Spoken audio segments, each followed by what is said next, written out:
以前笑人哋話保住份工，今時今日真係要努力保住份工。人到中年，企業盈利艱難，唔少人亦難以面對失業嘅問題。一旦失業，好多人第一反應就係送外賣、揸網約車，但好少聽人講，不如我去送快遞。其實送快遞比送外賣跑車更賺錢、更穩定，仲有唔少上升空間。點解大家寧願日曬雨淋送外賣或者係揸車受氣，都唔去送快遞呢？截至2025年8月，中國快遞業務量已經達到1282億件，收入超過9500億人民幣。全國城鎮失業率5.3%，青年失業率更係達到18.9%。快遞行業業務量再創新高，順豐、京東、三通一達日日都請人。官方目標新增就業1200萬人，但結構性矛盾亦都係好明顯。年輕人想要體面工作，體力勞動型嘅企業請人難。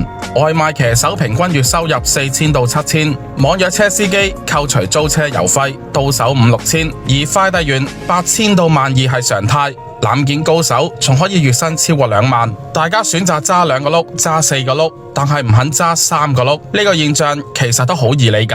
外賣網約車俾咗失業人士4個字：表面自由，想開工就開工，騎手隨時上線，司機隨時接單，冇老細催你，現金流又快，送一單即刻有錢。平台日結或者係週結，失業嘅時候最緊要嘅就係即刻見到錢，心理相對舒服，唔使同公司同事勾心鬥角，冇太多衝突。騎手送外賣，司機送乘客，快遞員送貨，都係送嘢。點解冇咁多人揀呢？第一，時間唔靈活，外賣可以隨時上線，快遞員要跟網點，朝早去倉庫分揀，晚黑仲要收尾。第二，體力大，外賣騎手主要係送餐，快遞員係要搬大箱嘢㗎，樓上樓下跑到斷氣。第三，誤解收入，好多人以為快遞派件就係幾毫子一單，忽略咗攬件嘅提成。第四，職業偏見，送快遞大部分人眼中等於辛苦工，而且冇前途。事實上，快遞員嘅收入同晉升空間都唔錯㗎，派件大概係8毫到1.2，順豐、京東可能更高，攬件收入就更加高啦。寄件費提成10%至30%，13蚊嘅運費，快遞員嘅提成起碼有2蚊。舉個例子，阿強90後因為公司裁員去送快遞，每日派件300件，攬件20件，派件收入300，攬件收入60，一日就有360，一個月做26日就有9360蚊，而且仲有5險1金，再加獎金補貼，破萬唔係難事。對比下外賣騎手，頭腦靈活，跑斷腳可能破萬，但大部分人到手4、5千，網約車司機坐到腰痛，扣除成本到手5、6千。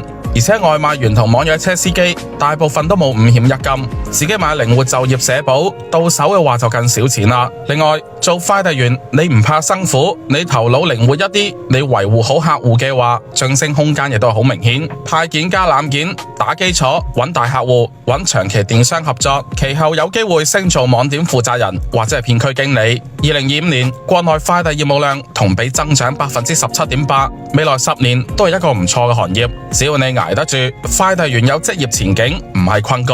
講到尾，外賣員、網約車司機只能夠係救急，而快遞員反而係長期飯票。你嫌棄嘅快遞崗位，可能正係人哋翻身嘅機會。失業唔可怕，可怕嘅係你自己設限，肯捱、肯學、肯堅持，送快遞都可以送出一條人生軌跡。唔知大家又點睇？歡迎留言俾我。本期節目講到呢一度，我哋下期再見啦。